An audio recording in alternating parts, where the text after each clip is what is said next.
Welcome back, or if you're new here, welcome to my YouTube channel, Silver Muse, where I explore music, including but not limited to video games.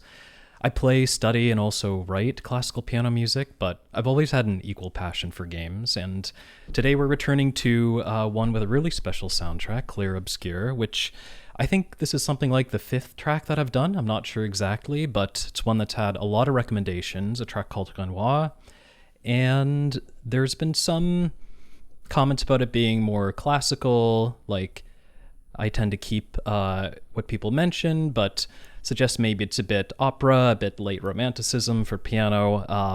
I don't actually even know if it's a character theme or just the name of a track that's an evocative title. I kind of suspect it's a character because when I look up the videos for the soundtrack for the game, I do see a lot of pictures of what seems like one of the major characters. Maybe it's a villain, maybe it's one of the protagonists. I really don't know. I'm completely still unspoiled with the game. I still own it and haven't started it because I'm having a great time checking out the music before I actually get into it. But yeah, I don't really know other than some tip-offs about the mood or about how stylistically maybe it'll appeal to me. So fully expecting to hear piano, probably voice. I mean, an allusion to it being operatic doesn't necessarily mean it has to have voice, but I'm assuming we're going to have the same singer as we do in most tracks, which would be great because it's absolutely beautiful. But yeah, just gonna jump into it and see what it is. Pretty open-minded, and as usual, going in as completely blind as I possibly can. So, let's check it out. Oh yeah.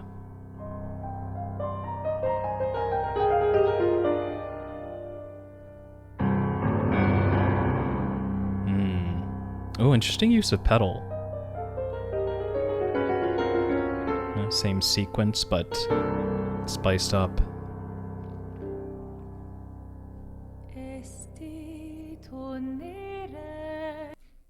Okay, so clearly this is really setting the drama with this piano intro. There's a number of things that are pretty interesting about it. I mean, the low notes on a piano are, as I say time and time again, it's really my favorite sound in all of music, so I'm always happy to hear it utilized. Just has such an incredibly emotional feeling to it. There's really nothing that quite compares. Possibly like a rich, powerful note on a cello, but the piano just does something special. So back to the start we have.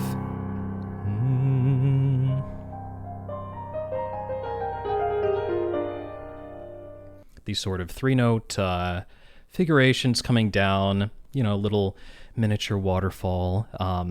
But I love that sequence immediately gets shifted down, and with a little bit of a more tension in the harmonic usage when we repeat the sequence lower. It's already moving us forward.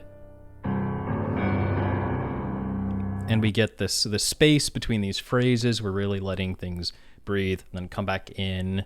The silence, then the drama comes back in. It's very declamatory. It's a strong, loud statement. But what's really kind of curious to me is the pedaling's interesting here. Like the pedals held like halfway through the last note played here. Yeah, you can hear the moment at which the pianist is releasing the pedal.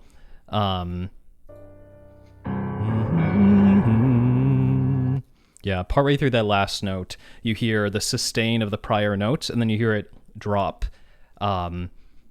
which I think is actually like a specific creative choice. Rather than just like imprecise pedaling. Like this is such a small moment, all things considered, that it would be hard for this to not be intentional because there's so, it's just a few notes in octaves. So I think it's cool. It like stands out immediately. It's almost like adding another note entirely because the final one has two tone shades happening within its duration. It's got the sustained kind of blend of the notes that came prior with the pedal held. It's released, and then you hear just the final note with its clarity.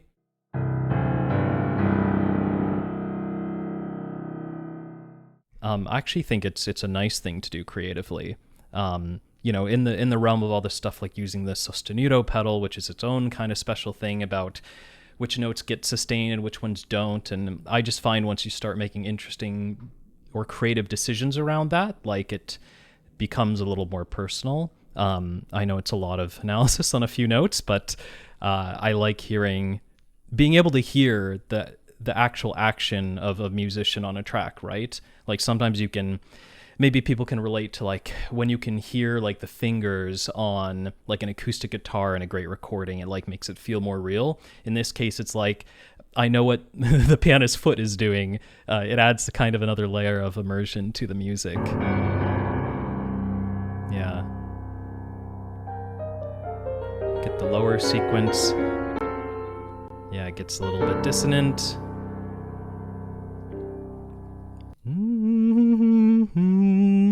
Is the final 3 notes we get leading into the vocals, which start on what?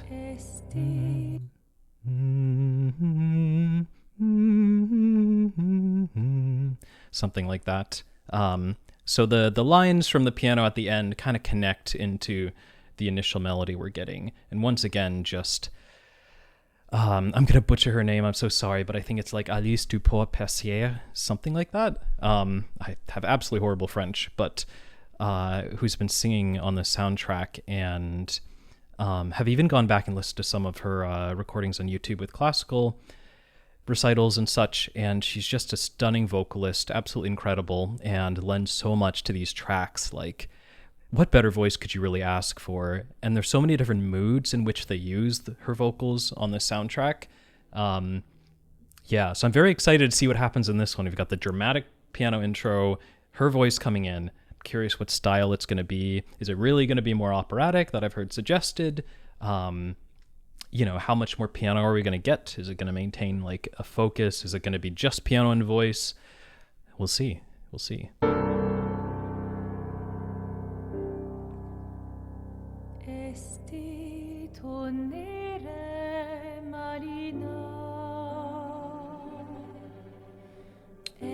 Oh.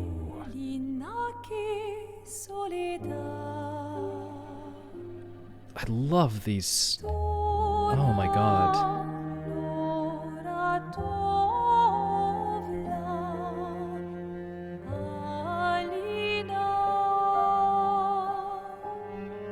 Was that the character's name? Alina? Right here. Alina. I don't know. Maybe it's the character's name. I've heard some people debate or tell me whether or not the E at the end of the name is actually voiced. If it's Aline or Alina. In German, it would be Alina, but this is not German. It sounded like it was a reference to the character. I've also heard some interesting things that I haven't read too closely that people have told me about how language is used in the game, or at least the soundtrack. That there's different versions of tracks with different language used. Perhaps that going into like fully into French is something that comes later with certain tracks, like different versions of them. I could be wrong because I've tried not to read any of that too closely in case I'm getting spoiled. But seems like there's some interesting things done with like a lot of the language used is not just French as you would assume. But yeah, sounds like the character's voice. But I have to listen to this section again. Definitely taking my time with this one because this soundtrack is worth it. But it's beautiful. The super quiet, the pianissimo on the strings that come in, the violins, perhaps violas. Just this super quiet swell in and out of the tremolo, just the repeated notes on the strings. And then the next time they come in, or maybe the third time, they come in with super quiet again, but on the pizzicato, there's a little bit of the plucking. Different ways apart from just pure bowing that the string section's coming in. And it just sounds so quietly that it adds that gorgeous texture of the strings with the piano and with the voice. But it's not just throwing it all at you at once. It's not saying, here's the instrumentation. All 3 of these are your full textures. It's just giving you a little bit of a teasing taste that just adds such a beautiful texture in those moments. Like, it accomplishes so much with so little, and I imagine it's going to become full later on. It doesn't need to, but I would expect it to in this track. It would be very cool if it didn't, but it'll be great when it does as well. But I'm going to re-listen to this part, enjoy these just subtle little entrances and exits of the strings. I love it so much. Yeah, back to the start of the vocal line. And the delivery is definitely not fully classical. It's got a different emotiveness to it.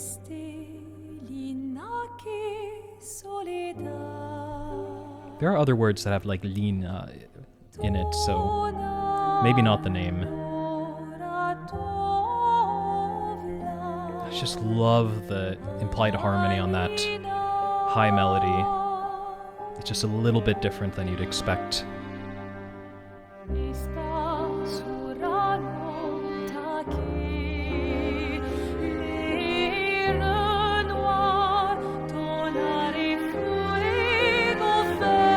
I think I heard the name Renoir. Ooh, it dropped out completely.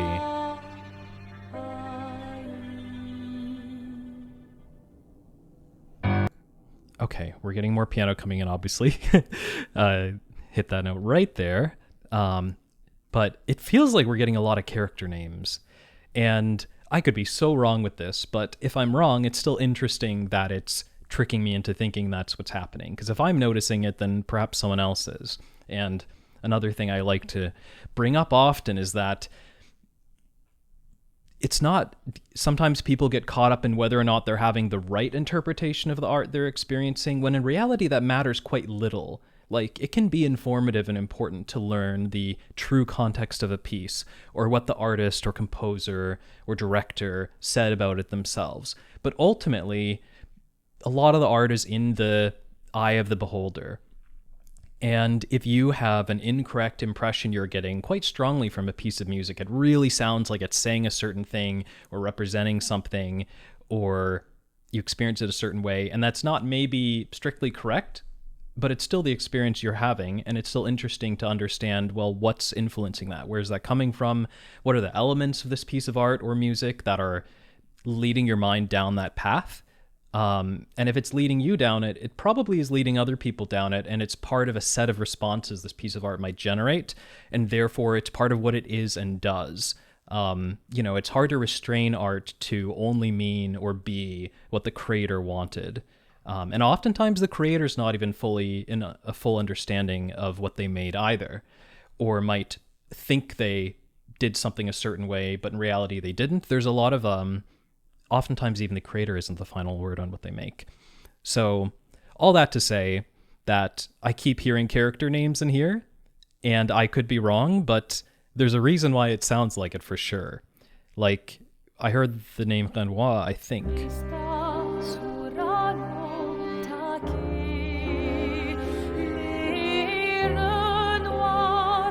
Like right there. Did this say?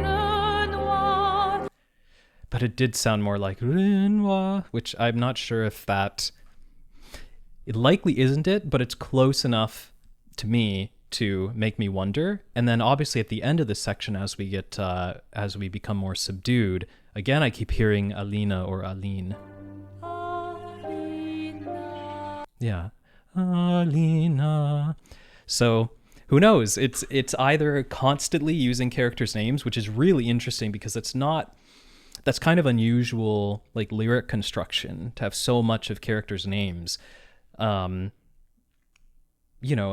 this format, of course, in an opera, you're going to hear characters' names used, but more when they're being sung directly to, or, spoken about. The way they're coming up here is more sort of throughout.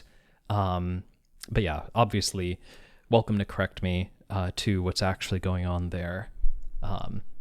But we're in this beautiful section. Again, the orchestration, the instrumentation in this case, has become more consistent. The, strings, violins have taken a more prominent spot here. And we get a bass line with the double bass as well, I believe. Yeah, we get a bass come in. So we have this beautiful texture. It almost had a waltz-like feel for a moment for me, but it isn't actually. There's just something about the the mood of the motion, so to speak. But I just love this. Yeah, it's dramatic, but there's something a little bit almost jaunty about it. Like there's something not entirely dark. And I found this a lot in Lumière, but it feels like there's just a ton of play of light and shadow in general. And you could say that kind of contrast is present in all music in a way, especially music that ever goes between major and minor key or something like that. Might be a basic source of contrast, but I personally think that there are reasons why this soundtrack is doing it in ways you can point to more specifically, more than normal. Even in a multimedia sense, like beyond just the music itself, like in the videos we were seeing with not the live performances, but the videos of the recording sessions. So I think that's also kind of here. Like it's so dark and shadowy to begin with. And then there's some lightness here. There really is. And of course, I mean, it's the name of the game. Like, I don't think it's a stretch to say that it's informing the artistic direction. But let me continue again until we get this pause and drop out and we lead back into the next section with the piano. And I could talk about the melodic construction all day because I just love the vocal line so much and is delivered flawlessly. I love the rolled R.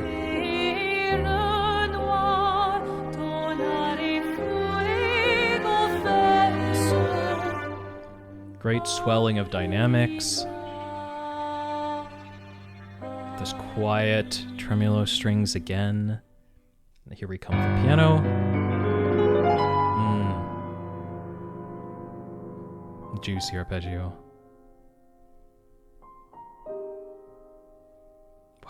Wow, I love that.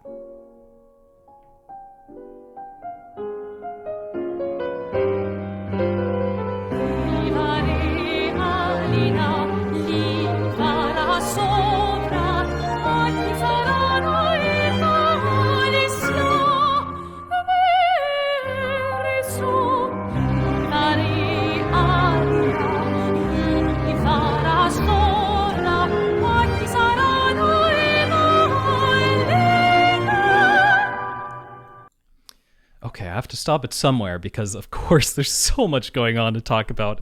What an incredible piece. Like, the first, where did we switch here? Right here. It's about 118 when the piano comes in for this next section. For this first, 80 seconds, it's a beautiful piece. But it, sits comfortably within the rest of what I've heard from the soundtrack. And isn't doing anything extremely unusual yet. It's just doing it beautifully. A little bit of extra intrigue in some of how the melodic line is constructed. It's not sticking entirely to like a classical diatonicism. Just enough to be a little more interesting, leaning into like this edge of impressionism, which is very French, but just a little bit. But then we get to this part where, we start with this juicy arpeggio up, which is gorgeous and sets the drama even more. And then we move into these piano figurations, these little 3-note descending shapes that I'm guessing were a melody in some of the other tracks I've done. It's so familiar. I almost might be mixing up with some melodies from Xenoblade, from what I've seen so far, or it could be both. There certainly is one of the main Xenoblade melodies. I think it's from Chronicles 2. That is that 3-note descending shape. Very similar, really poignant, absolutely incredible. Actually played some of it on the piano in that video.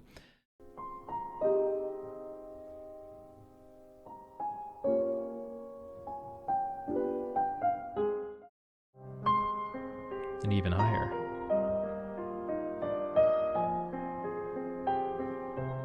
What a great melody.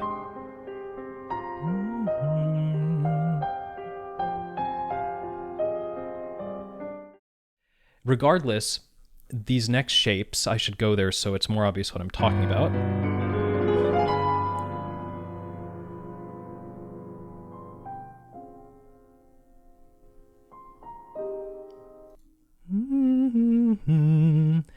Yeah, just such a distinctive melodic shape. It just has this sense that it's a callback to something, that it's something recognizable, that it's a leitmotif from somewhere. And if it's not, then there's a reason why it still has that sense. But it's beautiful, and what I like is that, it really contrasts just the bold, obvious harmonic nature, static harmony of the arpeggio we just heard. And, I don't know, there's something a little bit more complex about the feel, the emotion lent by the harmonies being used here. And rhythmically even, it continues with the shape, but it keeps changing a little bit and gets a little bit different with, how it's happening rhythmically. It's just, I can feel the concerted effort to keep this shape here from being too simple and trying to, add a little bit of something each moment to it.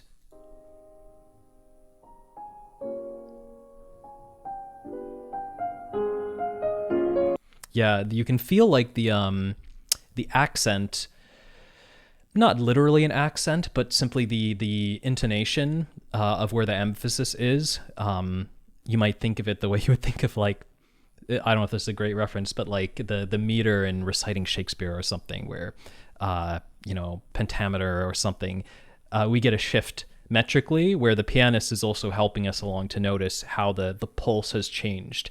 Yeah, it's the same shape. The sequence is descending, and again, it's getting a little spicier harmonically, a little bit more mysterious, but also like the meter shifts to from these isolated ones with gaps to having, it starts being more uninterrupted, but you can also feel the new pulse given to it by the pianist. And I just always like that contrast as well. When you take essentially something within the same meter that is a similar or same shape, but what you change is where it's placed rhythmically, and therefore the emphasis kind of gives it a new identity, and that's one of the things that's happening right here.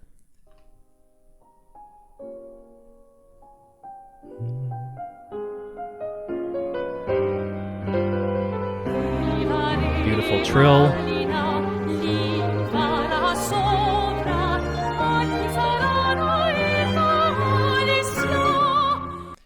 Yeah, and of course, this is the moment where I realize why people told me this is an opera style, because that just, again, that declamation at the end, that shout, and that let go into the silence, and just the harmony that led into it is extremely classically opera. Not too much of the rest of the track has been, not even the vocal style necessarily.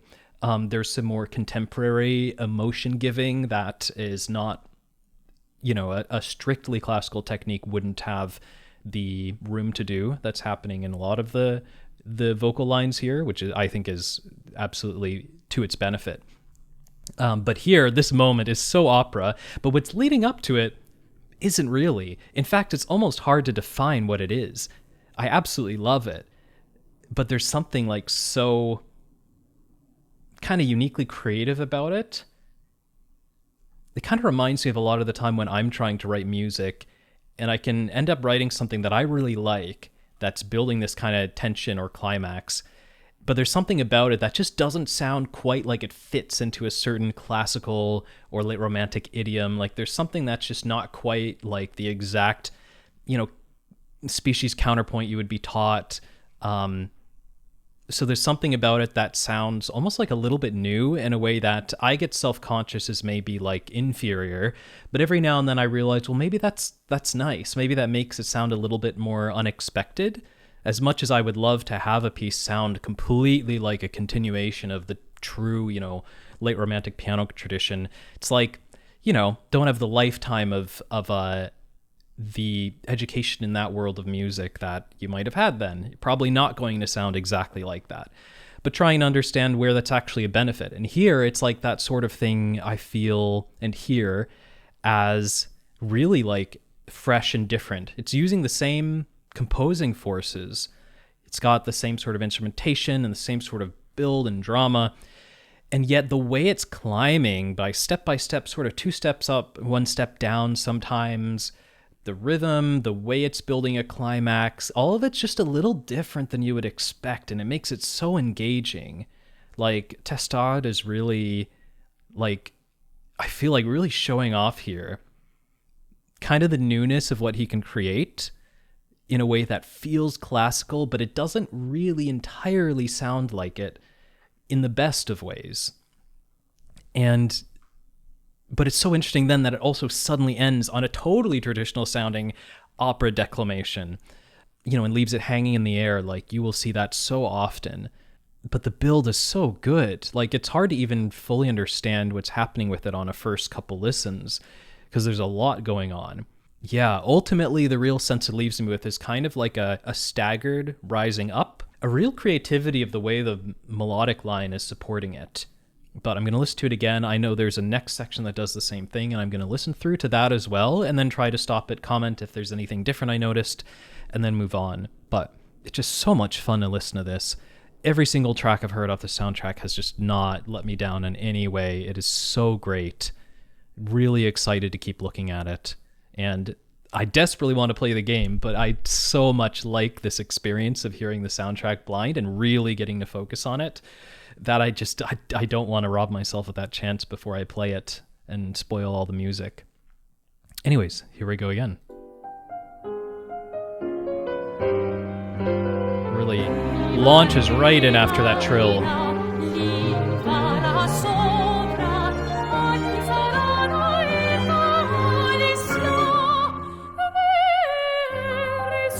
Beautiful note there.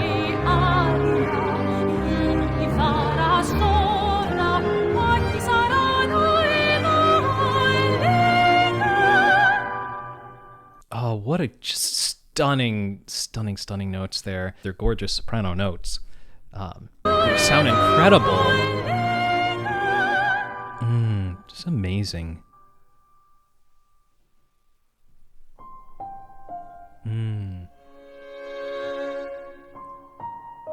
Damn, beautiful use of the strings to accentuate what we had before. Again, it's that Xenoblade 2 melody.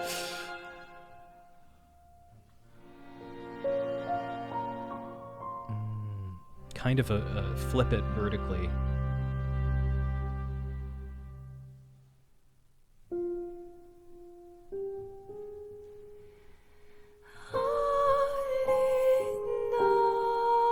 Amazing breathy delivery.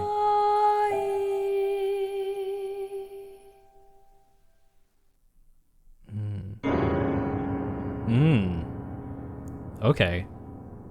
Talk to me.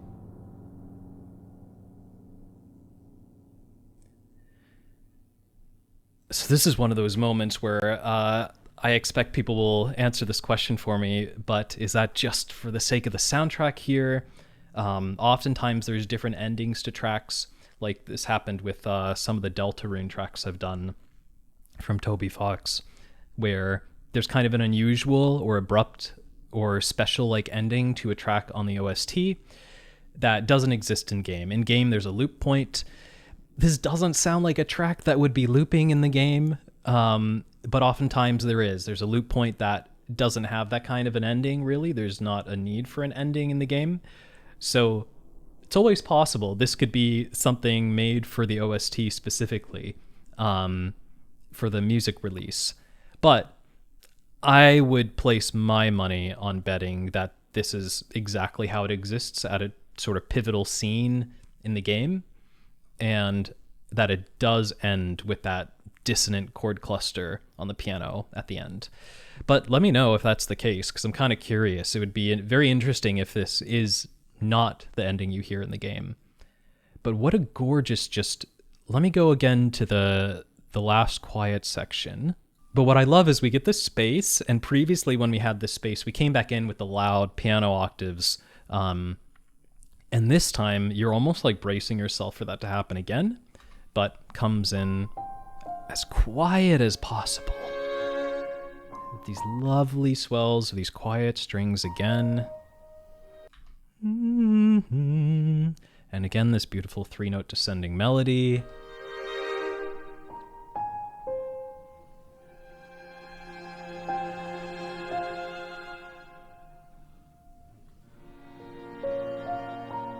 It's kind of interesting. Here we do it really slowly. Oh, Oops, sorry, I missed it. Let me try this again. 3 notes. And there we get, but it doesn't finish it, but the next strings do finish it.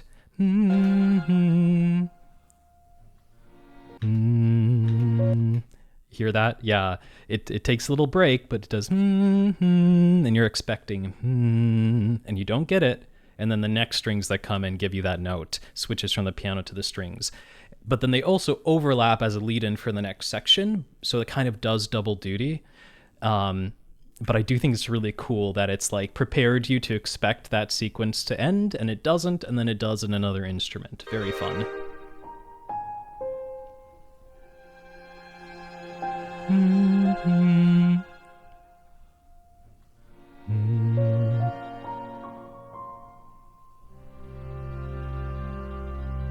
Beautiful 4 sus.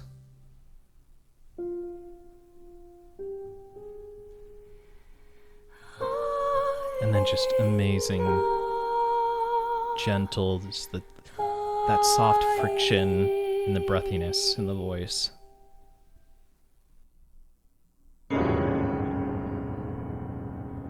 Yep, and then just get this brutal piano chord, brutal. Which, who knows, that can be all the way from, like I said, actually present or not in the game, can be all the way from really just hitting random notes to make a cacophony at the end, to very specifically picked ones to have a very certain kind of dissonance.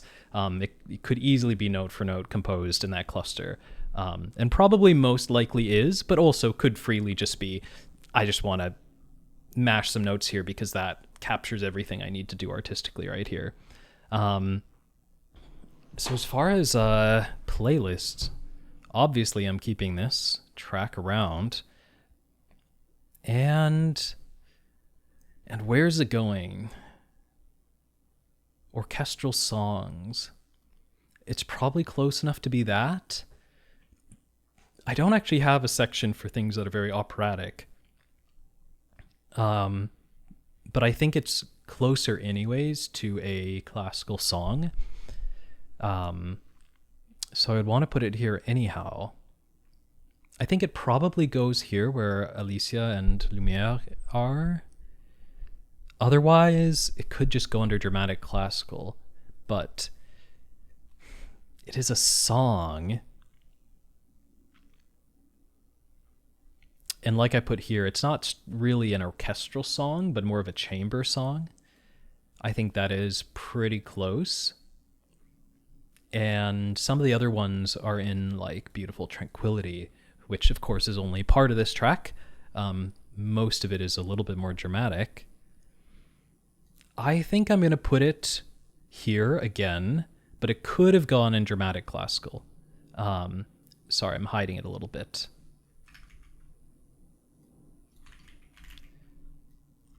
So right now, it's going to be the third one in this section for Clair Obscur. Yeah, okay, well that's going to do it for this video. We'll see if I record some other piano bits or not for it. You'll find out when you see the video. But hopefully you found it interesting. I had a really good time with this track and will continue to have a good time, I'm sure, with the rest of Clair Obscur and with whatever else I check out. Yeah, obviously I've had a little bit of a break with the channel. I kind of just do it when I can. I have some health conditions that make it so, you know, sometimes I'm limited to other things I need to take care of in life and keep as priorities, but ever since I started this channel, I've been very motivated and interested in doing it whenever I can. I really appreciate, as always, the comments and the suggestions, and hope that, you know, this kind of weird format I have where I just, you know, really take my time with stuff, appeals to enough people that it's giving them a good experience, because it's giving me a good experience. And I'm still early on my journey of learning how to make videos, what format I want to use, and getting a little bit better maybe on camera. And I'm working on things. I'm a total beginner in this area, but putting together the best I can at the level I'm at, and just hoping people enjoy it. So I will see you in the next one. Peace.